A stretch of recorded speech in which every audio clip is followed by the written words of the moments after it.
The courtroom buzzed with quiet laughter as she leaned back, smiling like she owned the room. Then she said it, clear, loud, and fearless. "My dad can destroy you." The smile did not last. Judge Judy did not raise her voice. She did not blink. 30 minutes later, the same woman stood frozen, wrists shaking as metal clicked shut around them. What happened in between turned arrogance into consequences. Fast. The courtroom doors swing open before the bailiff finishes calling the case. She does not hesitate. She does not look around. She walks in like the room has been waiting for her. The camera would catch it instantly. The posture first, shoulders back, chin lifted. A slow, confident stride that says she has never been told no in her life. Her heels click against the floor, sharp and deliberate, echoing louder than they should. Each step feels intentional, like a performance she has rehearsed many times before. She takes her seat without asking. Across the room, the plaintiff shifts nervously, fingers tightening around a stack of papers that look too thin to protect them. Their eyes flick up, then away, like they already regret being here. The contrast is impossible to miss. On one side, polished confidence wrapped in expensive fabric. On the other, quiet tension and borrowed courage. Judge Judy does not react. She sits still behind the bench, glasses low on her nose, eyes watching everything without giving anything away. She has seen arrogance arrive in many forms. Loud ones, sneering ones, nervous ones pretending to be bold. This one is different. This one is comfortable. The defendant crosses her legs and leans back slightly, as if settling into a chair at a private club instead of a courtroom. Her lips curve into a faint smile, not cruel, not nervous, just amused. Like this is an inconvenience, not a risk. The bailiff clears his throat. "Case number." "I am here," the defendant says, cutting him off before he finishes. Her tone is smooth, impatient, practiced. She does not apologize for the interruption. She does not even notice it. Judge Judy's pen pauses for half a second. The plaintiff glances up again, startled, then looks back down at their papers. Their shoulders pull inward, as if trying to take up less space. Years of being talked over show in that movement alone. Judge Judy finally speaks. "Sit properly," she says, calm and even. The defendant straightens just enough to comply, but the smile remains. It is small now, controlled. She nods once, like she is humoring a formality. The judge studies her quietly. No reaction, no comment. Silence stretches, heavy and deliberate. It is the kind of silence that makes people uncomfortable when they are not used to being quiet. The defendant shifts. Not much. Just enough. Judge Judy looks down at the file, then back up at the young woman in front of her. "This is small claims court," she says. "That means we deal in facts, not attitudes." The defendant lets out a soft laugh, barely audible, but real. The plaintiff flinches. Judge Judy notices that too. She folds her hands on the desk, eyes steady, voice unchanged. "Let us begin," she says. The defendant inhales, still smiling, already preparing to speak, confident this will go the way everything else always has. She has no idea the room has already started closing in. The defendant does not wait to be invited to speak. She leans forward the moment Judge Judy finishes her sentence. "So this is about a parking incident," she says, waving a hand casually like she is brushing dust off a table. "Which is honestly ridiculous that we are even here." Her voice is smooth, confident. Too confident. The plaintiff stiffens. Their fingers tighten around the papers again, knuckles paling. They open their mouth, then stop, already anticipating being cut off. The habit of silence runs deep. Judge Judy lifts one finger. "You will wait," she says. Not loud, not sharp, just final. The defendant freezes for half a beat. Then she smiles again, this time wider, like someone indulging a child. She leans back, crossing her arms loosely, eyes scanning the room with bored curiosity. Judge Judy turns to the plaintiff. "Tell me what happened." The plaintiff clears their throat. The sound is dry, strained. I was parked legally. That is not accurate. The defendant interrupts instantly, her voice snapping through the air. At all. Judge Judy's head turns slowly. I did not ask you, she says. The defendant opens her mouth again, then closes it, lips pressing together. The smile does not disappear, but it tightens. She nods once, exaggerated, like she is agreeing to play along. The plaintiff continues, voice shaking now. They describe the confrontation, the shouting, the threats, the way the defendant stood inches away, daring them to respond. Each word comes out carefully, like stepping across thin ice. The defendant scoffs softly. That is a dramatic version, she mutters, not quite under her breath. Judge Judy writes something down. The pen moves steadily, unhurried. When the plaintiff finishes, the room hangs in that familiar tension, the space where truth waits to be challenged. Judge Judy looks up. Your turn. The defendant straightens instantly, like she has been waiting for applause. First of all, she begins, holding up a finger, I was late to an important meeting. Second, I drive a very expensive car. I am not risking damage because someone does not know how parking works. She gestures toward the plaintiff, dismissive.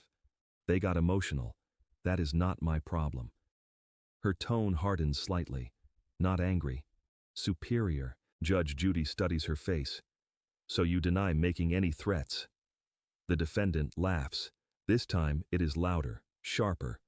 Threats, she repeats. Please, I do not threaten people. I explain reality. The words hang there longer than she expects. Judge Judy's eyes narrow just a fraction. Explain what reality? The defendant shrugs.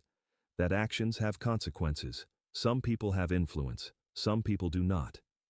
The plaintiff looks down again.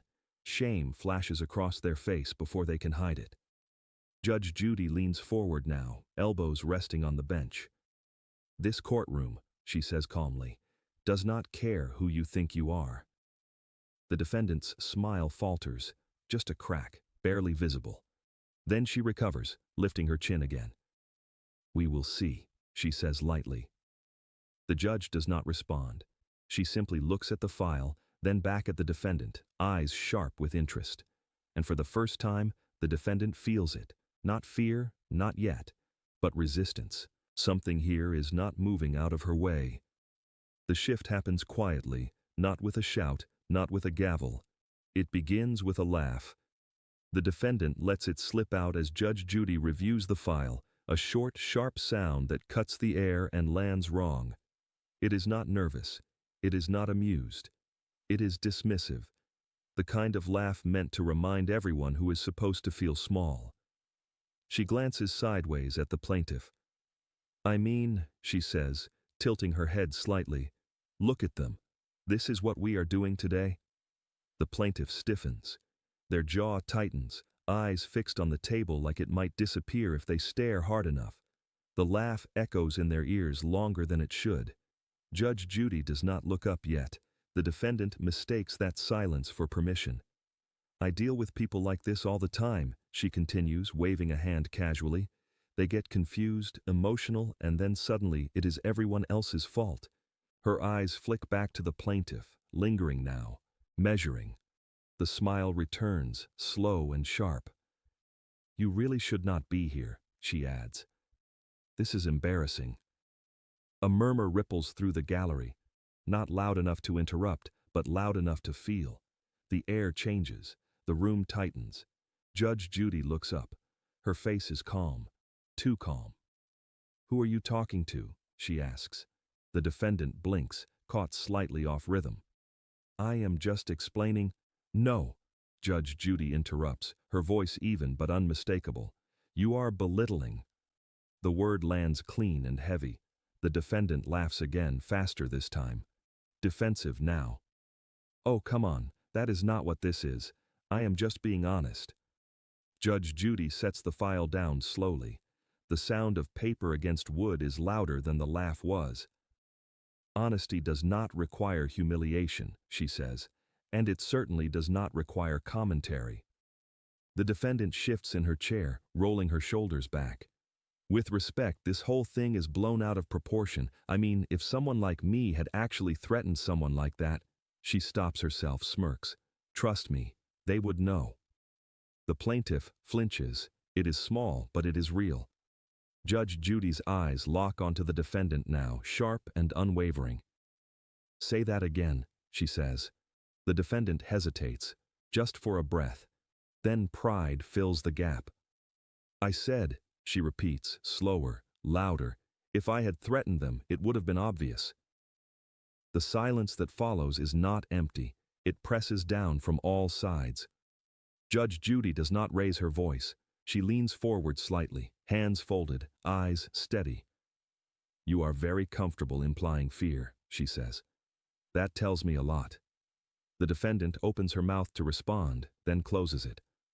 The smile flickers, not gone, but thinner, less sure. Judge Judy continues, this court exists so people do not have to be afraid of someone with a louder voice.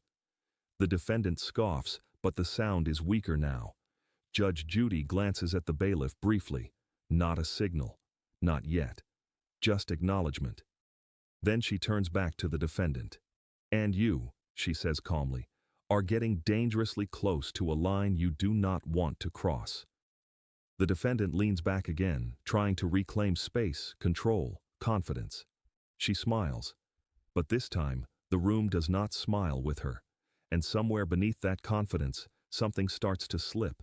The silence stretches longer than it should, long enough to make most people uncomfortable. The defendant is not most people. She shifts in her chair, then relaxes again, mistaking the pause for hesitation. Her fingers tap lightly against the armrest, impatient now, like she is waiting for the room to catch up to her confidence. Judge Judy says nothing. The defendant exhales through her nose and shakes her head slightly. This is honestly unbelievable, she mutters, loud enough to be heard. We are acting like this is some kind of crime. Judge Judy looks at her. Still calm. Still unreadable. The defendant takes that calm as permission. You know, she continues, sitting up straighter, voice gaining momentum. People like this. She gestures vaguely toward the plaintiff without even looking. They do this because they think they can get something. Money, attention, sympathy. The plaintiff's shoulders tense, their eyes stay down, fixed on the table, but their breathing changes, faster, shallower. Judge Judy watches that too. The defendant presses on, emboldened by the lack of interruption. I told them to move their car, that is it. If they felt intimidated, that is not my responsibility. I cannot help how people react to reality. She smiles again, wider now, confident, certain she is winning back control. And let us be honest, she adds, tilting her head, voice lowering just enough to feel personal. Some people need to be reminded where they stand. The room tightens. Judge Judy's expression does not change, but something in her posture does. She sits back slightly, hands resting flat on the bench, eyes never leaving the defendant's face. The defendant notices, misreads it. She laughs softly. Look, I am not trying to be rude. I am just saying, I come from a family that does not play games. My father. Judge Judy lifts her hand. The defendant stops for half a second. Then pride pushes through. My father has built things, she continues quickly. He has influence. When people waste my time, they usually regret it. The words land hard, heavier than she intended. The gallery goes still, not frozen, alert. Judge Judy leans forward now, just slightly. Regret how? The defendant smiles, slow and confident, eyes bright with the thrill of power. They figure it out, she says. Then, as if clarifying a simple fact, she adds, my dad can destroy you. The air leaves the room, not dramatically, quietly, like someone turned off the oxygen. The plaintiff's head snaps up, eyes wide, color draining from their face. Whatever strength they brought with them falters in that moment. Judge Judy does not react the way the defendant expects. She does not scold. She does not raise her voice. She looks at the defendant for a long, measured moment. Then she glances toward the bailiff. Stay where you are, Judge Judy says calmly. The defendant's smile falters, just slightly. Judge Judy returns her gaze to the young woman, voice steady, unmistakably firm. "You do not threaten people in my courtroom," she says. The defendant opens her mouth to laugh it off, but the sound does not come. Because for the first time, the silence does not feel like weakness. It feels like a warning. The silence after her words does not fade. It settles. The defendant shifts in her chair, the movement sharper now, less controlled. She glances toward the bailiff, then back to Judge Judy, searching for the reaction she expects. Outrage, argument, anything loud enough to fight. It does not come. Judge Judy lowers her gaze to the file again, calm as ever. The pause stretches, deliberate and suffocating. Silence like this is unfamiliar territory for someone used to filling rooms with noise. "You said something very telling," Judge Judy says at last, without looking up.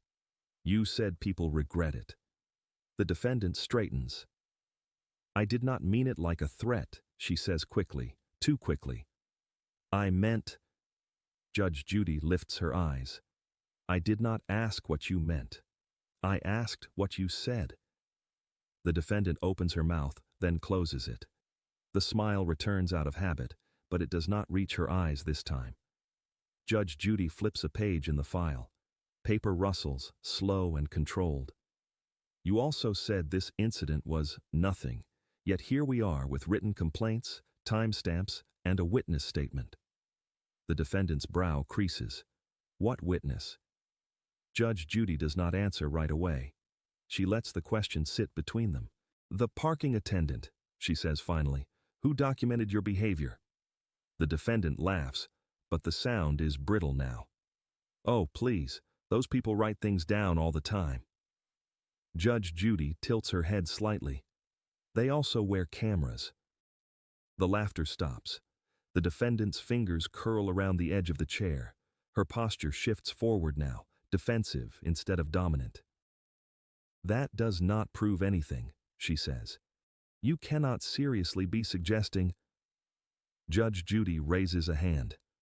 "I am suggesting nothing. I am reading." She slides the file slightly forward, eyes scanning the page. "You were warned to lower your voice. You refused. You stepped closer. You made a statement that was perceived as threatening." "Perceived," the defendant snaps. "That is the key word." Judge Judy looks up. Perception matters when fear is involved. The plaintiff exhales quietly, shoulders loosening just a fraction. It is the first sign of relief they have shown. The defendant notices. Her eyes flash toward them. "Do not act like you are winning," she says sharply. Judge Judy's gaze hardens. "You will not address them." The defendant recoils slightly like she touched something hot. She swallows, throat moving visibly. "I am just saying this is being exaggerated," she insists, voice louder now, edges fraying. "People hear my last name and suddenly everything is dramatic." Judge Judy closes the file gently. "Your last name is irrelevant here," she says. "Your behavior is not." The defendant leans back, crossing her arms again, trying to rebuild the wall she walked in with. But the movement feels forced now. The confidence is slipping, replaced by irritation, then something closer to unease. Judge Judy watches her carefully. "You are used to being listened to," she says. "You are not used to being questioned." The defendant scoffs, but it lacks conviction. "I am not intimidated." Judge Judy does not respond to that. She looks down at the file once more, then up again, eyes steady. "There is a document I want you to explain," she says calmly. The defendant freezes. "What document?" she asks. Judge Judy taps the folder lightly with one finger. "The one you insist does not exist." The room holds its breath. The folder lands on the desk with a flat, final sound, not loud, not dramatic, heavy. The defendant's eyes drop to it instinctively, then lift again just as fast. "I already told you," she says, forcing a laugh that does not convince anyone. "There is no document." Judge Judy does not argue. She opens the folder. Inside, pages wait patiently. Printed, time-stamped, labeled. This, Judge Judy says calmly, sliding one page forward, is a written warning issued to you 2 months ago. The defendant's breath catches, just for a moment. That is unrelated, she says quickly. This is about parking, not... It is about behavior, Judge Judy replies, eyes never leaving the page. Specifically, yours. She turns the document slightly so the defendant can see it. The camera would catch the name at the top, the date, the words verbal intimidation printed clearly in black ink. The defendant leans forward despite herself. I have never seen that. Judge Judy raises an eyebrow. It was emailed to you. Twice. Silence presses down again. The good kind. The kind that waits for lies to trip over themselves.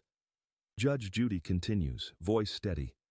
There is also a note here from the same parking attendant. He describes you stepping closer, raising your voice, and using the phrase, "You will regret this." That is not a threat, the defendant snaps. That is an expression. Expressions, Judge Judy says, become threats when people are afraid. The plaintiff swallows hard. Their hands tremble slightly as they grip the edge of the table. For the first time, Judge Judy turns to them. Did you feel afraid? The plaintiff hesitates.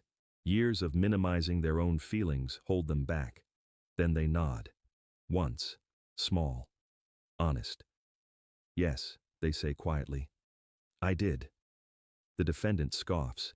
That is ridiculous. Judge Judy turns back instantly. You do not get to decide how someone else feels. She flips another page. This is video still from the attendant's camera. It shows distance, tone, body language. The defendant's face tightens. Her foot taps faster now, sharp and uneven.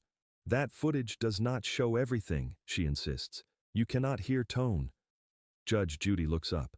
Tone is not the only indicator of intimidation. She closes the folder slowly, deliberately, like sealing a thought. You came in here confident, she says. Confident enough to interrupt, belittle, and threaten. I did not threaten anyone, the defendant says loudly now. Too loud. Judge Judy's voice stays low. You invoked power to create fear. That is a threat. The defendant opens her mouth, then stops. Her jaw tightens. Her eyes flick to the gallery, then to the bailiff, who has not moved. Judge Judy continues. You are not on trial for being wealthy. You are here because your words and actions have consequences. The defendant's arms drop from their crossed position. Her shoulders sink slightly. Not surrender. Not yet. Judge Judy looks at her fully now. This is your formal warning. One more interruption, one more attempt to intimidate anyone in this room, and this stops being a discussion. The defendant nods quickly. Understood. But her eyes betray her. The confidence that carried her in is cracked now, leaking frustration and something colder underneath. Judge Judy glances at the bailiff, then back to the defendant. We will proceed, she says. The defendant swallows. Because now, the record is speaking for her, and it is not on her side. The warning hangs in the air longer than the defendant expects. She nods, but the movement feels rushed, almost mechanical. Yes, she says quickly. Understood. Judge Judy does not respond. She simply waits. The silence presses in again, but this time it does something different. It exposes. The defendant shifts, uncrosses her legs, then crosses them again. Her fingers tap once, twice, then stop when she realizes everyone can see them. Judge Judy looks down at the file, then back up. You may continue, she says. The defendant inhales deeply, as if steadying herself. I just want to be clear, she begins, forcing her voice into something calmer. I did not intend to scare anyone. People misinterpret confidence all the time. The plaintiff does not look up, but their shoulders tense. Judge Judy's eyes flick to that movement, then back to the defendant. Confidence does not require proximity, she says. Nor volume. The defendant bristles. I was not loud. Judge Judy lifts her gaze. The record says otherwise. The defendant's lips press together. Her jaw tightens. The smile is gone now, replaced by something sharper. This is unbelievable, she mutters. I come in here to explain myself, and suddenly I am being treated like some kind of villain.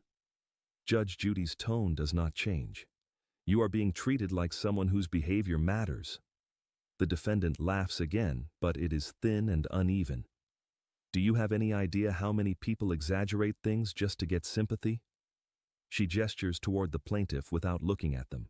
This is what they do. They play fragile. The plaintiff flinches. This time they do not hide it fast enough. Judge Judy's voice hardens slightly, not louder, firmer. Stop. The word lands clean. The defendant freezes mid-gesture. I am just being honest. No, Judge Judy replies. You are attacking.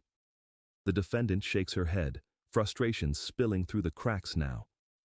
Why is everyone acting like words are weapons? Judge Judy leans forward.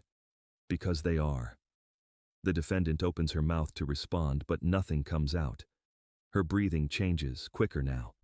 She looks toward the gallery, then back to the judge like she is searching for allies and finding none.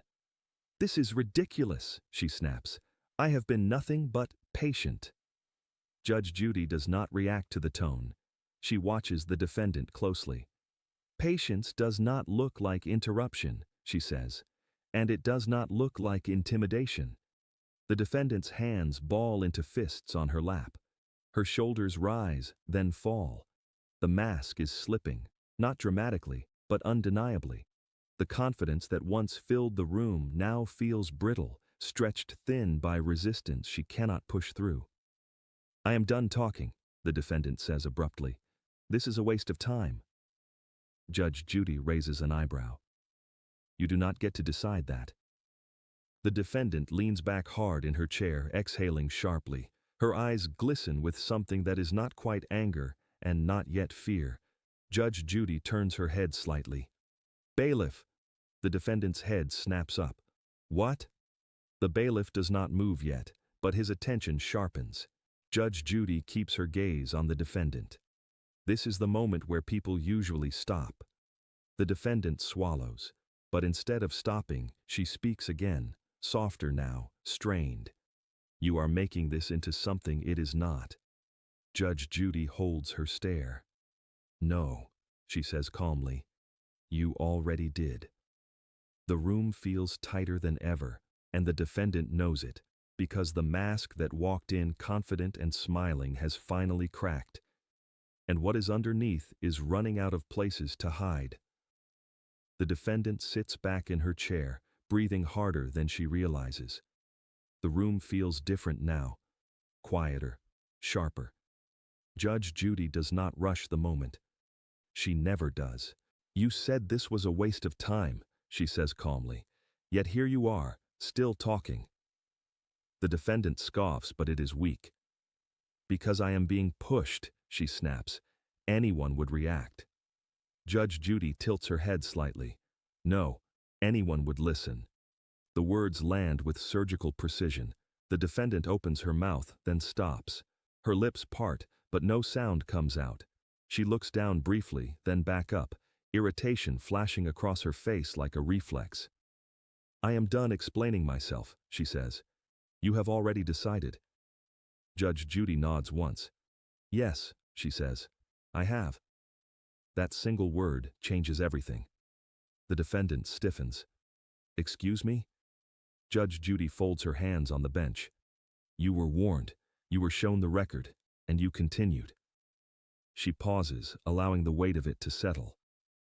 You also attempted to assert power over this courtroom, she continues. That was your mistake.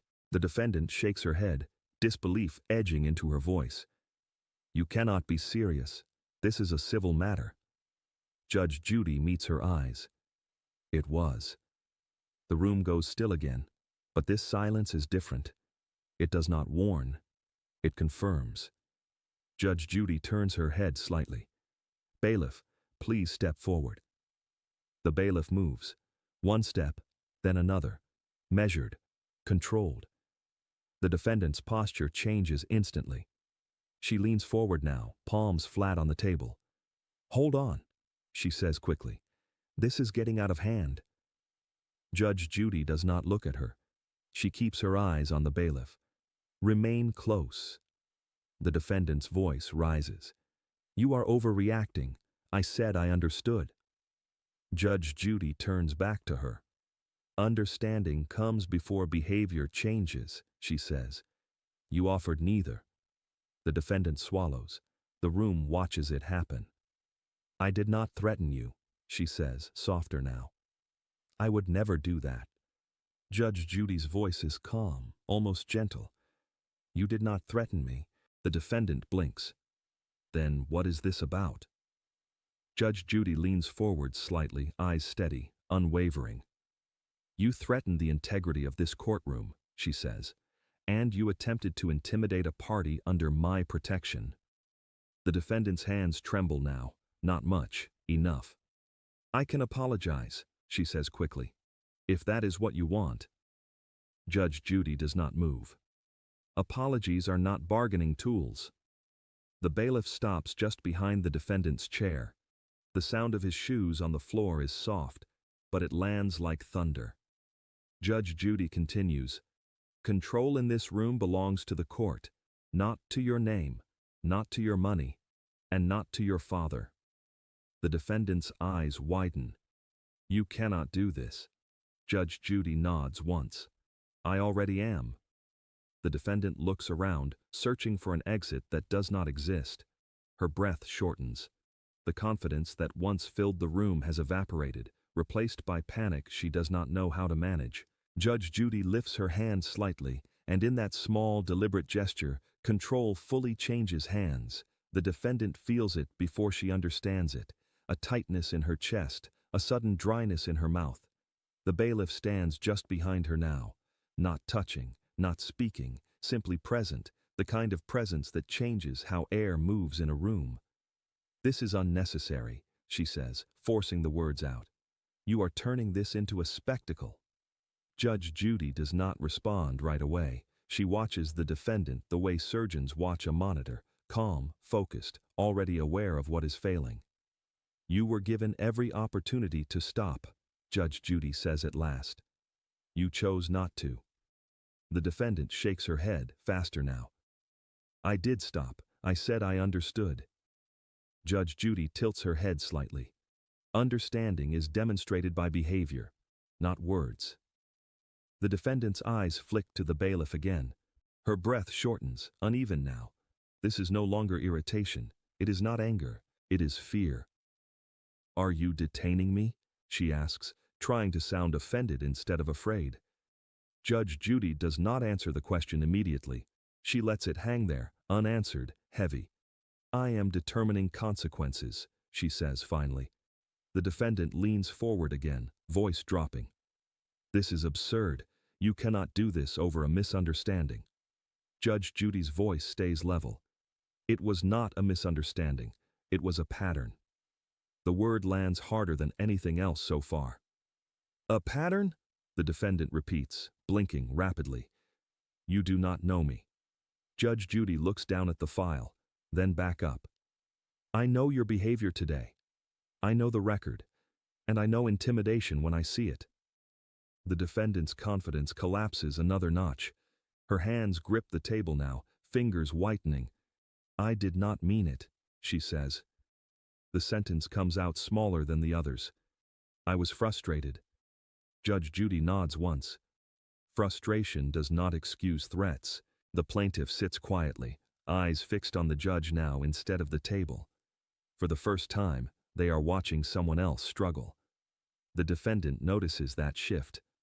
"Say something," she snaps at the plaintiff, panic bleeding into her voice. "Tell her this is not what happened." The plaintiff does not move. Judge Judy's eyes harden. "You will not direct anyone in this courtroom." The defendant recoils slightly as if struck. Her breathing grows shallow. The walls feel closer now. The room that once felt small to everyone else now feels small to her. "I am asking you," she says, voice trembling despite her effort. What exactly are you accusing me of? Judge Judy leans forward, elbows resting on the bench. I am telling you, she says, that when you invoke power to create fear, when you refuse to stop after being warned, and when you disrespect the authority of this court, she pauses. You lose control. The defendant swallows hard. Her eyes glisten, not with tears yet, but with the realization that money is not moving anything here. Her name is not opening doors. Her father is not in the room. And for the first time in her life, no one is backing away. Judge Judy looks at her steadily. This is the moment people usually recognize where they are. The defendant nods, fast and desperate. I recognize it. I do. I am calm. She is not. Her voice cracks on the last word. Judge Judy glances briefly at the bailiff, then back at the defendant. Then answer me carefully, she says. Do you understand why your words mattered? The defendant opens her mouth. Nothing comes out. And in that silence, the fear finally takes shape. The silence stretches until it becomes uncomfortable. Then, unbearable. The defendant finally speaks, but the voice that comes out does not match the woman who walked in earlier. I understand, she says. I do. The words sound rehearsed, like something she has used before to end problems quickly. Judge Judy does not nod, she does not soften. You say that now, she replies calmly, but 5 minutes ago, you were laughing. The defendant shakes her head, frustration flickering across her face. That was not laughing. That was nerves. Judge Judy lifts an eyebrow. You were not nervous when you interrupted. You were not nervous when you belittled, and you were not nervous when you threatened. The defendant's mouth opens, then shuts. Her jaw tightens, muscles flexing as she tries to pull herself back together. You are twisting my words, she says. You know exactly what I meant. Judge Judy leans back slightly. I know exactly what you said. The defendant exhales sharply, running a hand through her hair now, the first truly unguarded gesture she has made. This is insane, she mutters. Do you know who my father is? The question slips out before she can stop it. The courtroom does not react the way she expects. Judge Judy's gaze sharpens. Your father is not relevant, she says, and invoking him again only makes this worse. The defendant's eyes widen. I am not invoking him. I am explaining context. Judge Judy's tone cools further. Context does not excuse conduct. The defendant laughs once, hollow. This is unbelievable. People like me do not get treated this way. Judge Judy leans forward. People who behave this way do. The words hit harder than any raised voice could have. The defendant's confidence finally breaks. Not all at once. It fractures. Her shoulders slump slightly. Her hands drop to her lap, fingers curling into each other. I can fix this, she says quickly. I can apologize. I can settle. I can make this go away. Judge Judy shakes her head. You still do not understand. The defendant looks up, eyes flashing. Then explain it. Judge Judy's voice remains steady. You believe power solves problems. Money, names, influence. She pauses. But power without restraint becomes intimidation, and intimidation is not protected here. The defendant swallows. Her eyes dart to the bailiff again, then back to the judge. You are acting like I committed a crime. Judge Judy does not hesitate. You crossed into behavior that no longer belongs in civil court. The sentence lands like a door closing. What does that mean? The defendant asks, panic creeping into her tone. Judge Judy folds her hands. It means consequences change. The defendant's breath shortens. You cannot just escalate this. Judge Judy's eyes do not leave hers. You escalated it when you refused to stop. The plaintiff watches silently, something like disbelief crossing their face, not triumph, relief. The defendant notices and snaps. Stop looking at me like that. Judge Judy's voice cuts in immediately. Enough. The word lands heavy. The defendant jerks back slightly, startled by how final it sounds. Judge Judy continues, "Your wealth, your background, your father, none of it is helping you now." The defendant's lips tremble despite her effort to steady them. For the first time, she understands something terrifying. There is nothing left to reach for, and the power she has relied on her entire life is useless here. The defendant's breathing is no longer steady. It comes in shallow pulls now, uneven and fast, like her body has realized something her pride still refuses to accept. Judge Judy watches her closely. "You keep saying you did not mean it," the judge says calmly. "So let us talk about why you said it." The defendant swallows. Her eyes flick down, then up again, darting like she is searching for the safest version of the truth. "I was angry," she says. "I felt disrespected." Judge Judy nods once. Disrespected by whom? The defendant hesitates. The pause is loud. "By them," she says finally, gesturing toward the plaintiff without looking directly at them. "By being challenged." The plaintiff does not react. They simply sit there, still, listening. Judge Judy leans forward slightly. "And when you feel challenged," she asks, "what do you usually do?" The defendant opens her mouth to deny it, then stops. Her jaw tightens. Her eyes glisten now, not with tears, but with the pressure of something pushing its way out. "I remind people who I am," she says quietly. The courtroom absorbs that. Judge Judy does not interrupt. Silence stretches, but this time it is not a trap. It is an invitation. The defendant exhales shakily. "People back off when they hear my last name," she continues. "They always have." She laughs once, short and hollow. "That is how it works." Judge Judy's voice stays level. "That is how it has worked." The distinction lands hard. "I did not think," the defendant starts, then stops herself. Her shoulders sag. "I did not think it would matter here." Judge Judy's eyes soften just slightly, not sympathy, recognition. "You did not think the rules applied to you," she says. The defendant's head snaps up. "That is not fair." Judge Judy does not flinch. "It is accurate." The defendant's composure finally fractures. Her voice rises, then breaks. "I did not threaten her. I did not threaten you. I was just doing what I always do." The words hang there, naked and undeniable. Judge Judy lets them sit. "That," she says quietly, "is the truth behind the threat." The defendant's lips tremble. Her eyes drop to the table. For the first time, she does not try to reclaim control. She does not interrupt. She does not laugh. She is silent. Judge Judy continues, "You have learned that invoking power gets results, that fear opens doors, that people move aside." She pauses. "But this courtroom exists so people do not have to move aside." The defendant looks up again, eyes wide now, full of something dangerously close to understanding. "You documented everything," she says suddenly, realization dawning. "The warning, the statement, what I said today." Judge Judy nods once. "Yes." "And the cameras," the defendant whispers. "They caught it." "They did," Judge Judy replies. The defendant's breath shudders.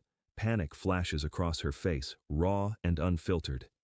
"You are going to ruin my life." Judge Judy's tone is firm, not cruel. "You chose to risk it." The bailiff shifts slightly behind her. Not a step, just enough to remind her he is there. The defendant's shoulders slump completely now. The confidence is gone. The anger is gone. All that remains is exposure.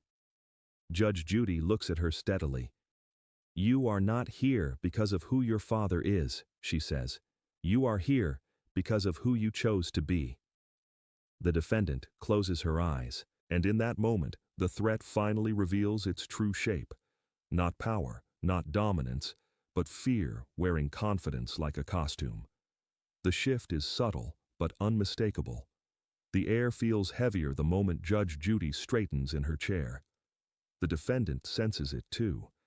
Her eyes open slowly, like she already knows what is coming but is not ready to hear it.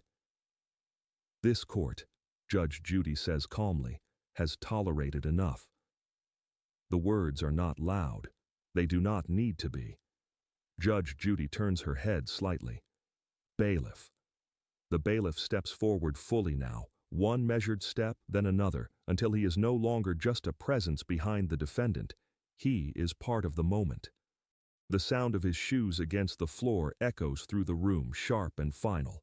The defendant's hands grip the edge of the table. "Wait," she says quickly. "I said I understood. I admitted it." Judge Judy looks directly at her. "You admitted the behavior. You did not accept the responsibility." The defendant shakes her head, panic spilling over now. "This is excessive. You cannot just—" "Yes, I can," Judge Judy interrupts, voice steady, controlled. "And I am."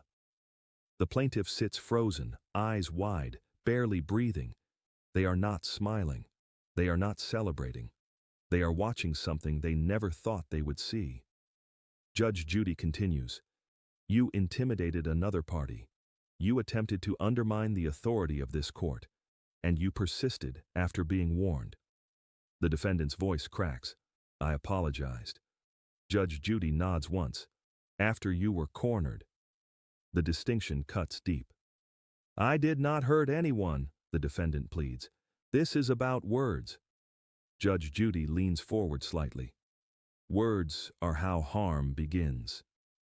The bailiff steps closer, close enough now that the defendant can feel him without being touched. Her breathing turns shallow again, fast and uneven. Judge Judy's tone does not change. Consequences are not punishment. They are boundaries. The defendant's eyes dart toward the exit, then back to the bench. "My father will—" "Stop," Judge Judy says immediately. The word lands like a gavel strike. "You will not invoke him again," she continues. "You have already done enough damage with borrowed power." The defendant swallows hard. Her shoulders slump, the last traces of defiance draining away. Judge Judy turns to the bailiff. She is being detained for contempt of court and for issuing threats in this courtroom. The sentence lands clean. Final. Unavoidable. "What?" the defendant gasps. No, this is insane." The bailiff speaks for the first time, voice low and professional. "Ma'am, please stand." The defendant does not move. Judge Judy's eyes lock onto hers. "Stand up." Slowly, unsteadily, the defendant rises. Her knees tremble. The confidence that once carried her into the room is gone, replaced by disbelief and fear. Judge Judy watches her carefully. "This is what happens," she says quietly, "when someone believes they are above restraint." The bailiff reaches gently for the defendant's arm, and in that moment, the room understands something profound. Consequences have entered, not with chaos, not with anger, but with calm certainty, and they are not leaving. The click comes faster than anyone expects, sharp, metallic, final. It cuts through the room louder than any raised voice ever could.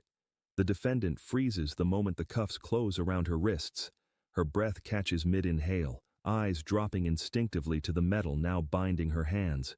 For a split second, she does not move at all, like her body has not caught up to what her mind already knows. "This is a mistake," she whispers. Not loudly, not defiantly, just small. The bailiff adjusts the cuffs with practiced calm. His hands are steady, unemotional. This is not personal. That might be the hardest part. Judge Judy watches from the bench, expression firm but controlled. No satisfaction, no anger, just certainty. "You are being held accountable," she says evenly. "That is not a mistake." The defendant's shoulders slump. The weight of the cuffs pulls her arms slightly forward, changing her posture in a way nothing else has managed to do today.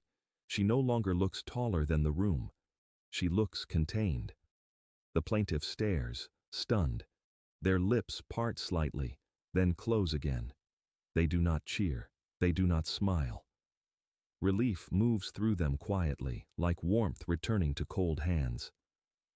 "I did not think," the defendant starts, then stops. Her voice cracks. "This is not how this was supposed to go." Judge Judy tilts her head slightly. That is usually what people say when consequences arrive. The defendant swallows hard. Her eyes dart briefly toward the gallery, searching for something familiar. Approval, support, recognition. She finds none. The bailiff steps back half a pace, maintaining control without force. "We are going to walk," he says calmly. The defendant does not move at first. Her feet feel glued to the floor, heels planted where confidence once lived. Judge Judy speaks again. "You will cooperate." The defendant nods, barely perceptible. "Yes," she whispers. As she takes her first step, the sound of the chain shifts, a soft clink that seems to echo longer than it should. Every head in the room follows the movement, not out of curiosity, out of gravity.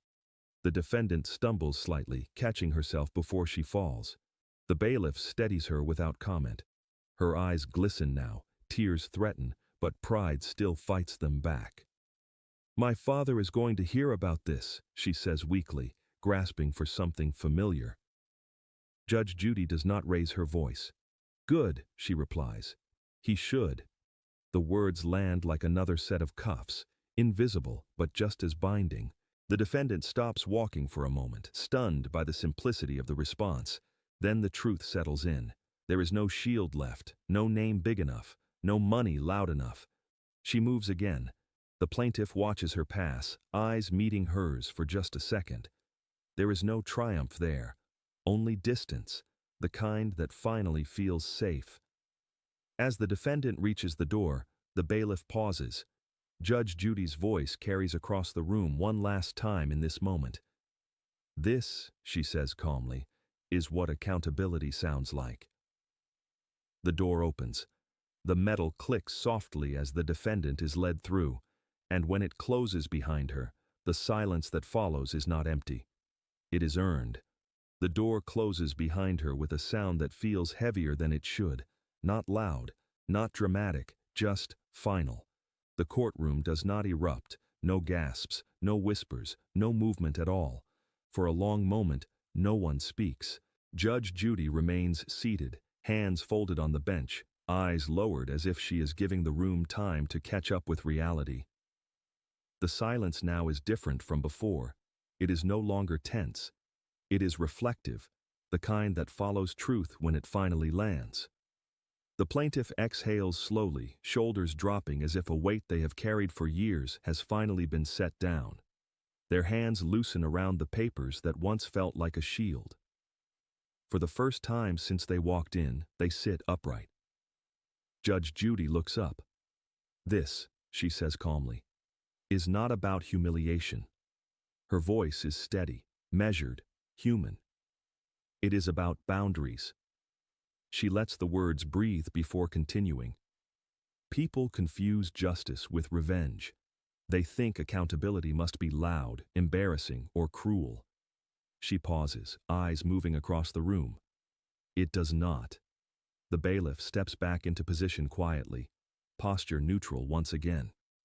The machinery of authority resets, but the impact lingers. Judge Judy continues, "Justice is simply the point where behavior meets consequence." The plaintiff listens, eyes glistening, not from shock but recognition. Someone has finally said out loud what they felt but never believed would matter. Judge Judy turns her attention fully to them. "You did the right thing by coming here," she says. "You were not weak. You were cautious. And today, that caution was justified." The plaintiff nods, swallowing hard. "Thank you," they whisper. Judge Judy inclines her head slightly. "You are welcome." She then addresses the room again. Power is not measured by volume. It is measured by restraint, and anyone who believes their name places them above restraint will eventually learn otherwise. The words settle without force. They do not need emphasis. Judge Judy glances briefly at the empty space where the defendant once stood. "What you saw today was not punishment," she says. "It was correction." The gallery remains silent. No one argues. No one disagrees. Judge Judy gathers the file in front of her, tapping it once on the bench. "This case," she says, "is resolved." She does not strike the gavel. She does not need to.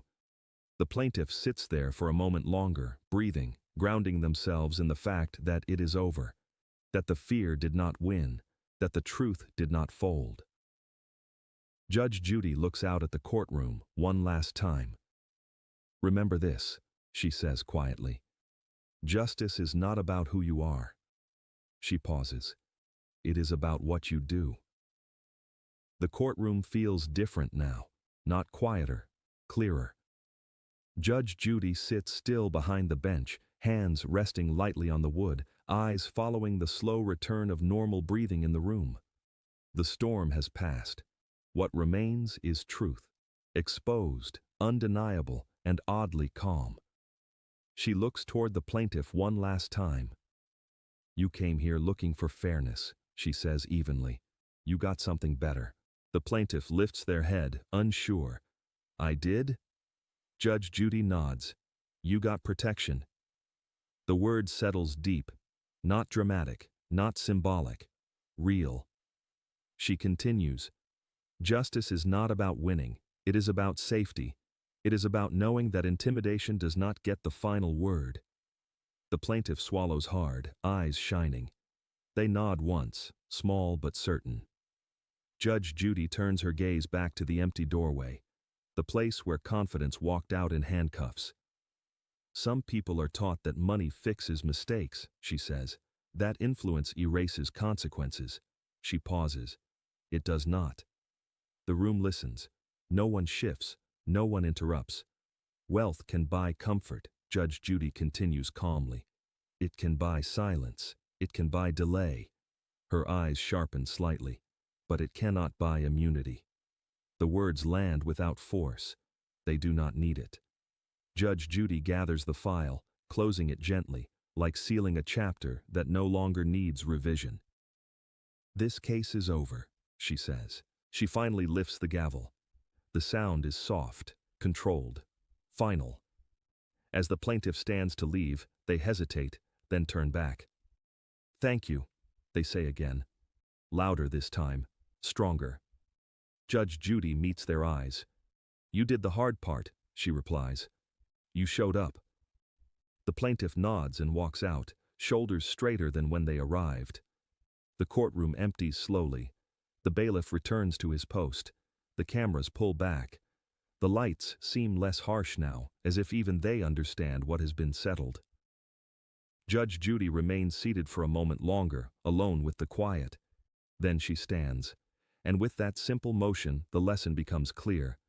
Money can buy influence. Names can open doors. Power can intimidate, but none of it can stand where truth does. And in this courtroom, it never will.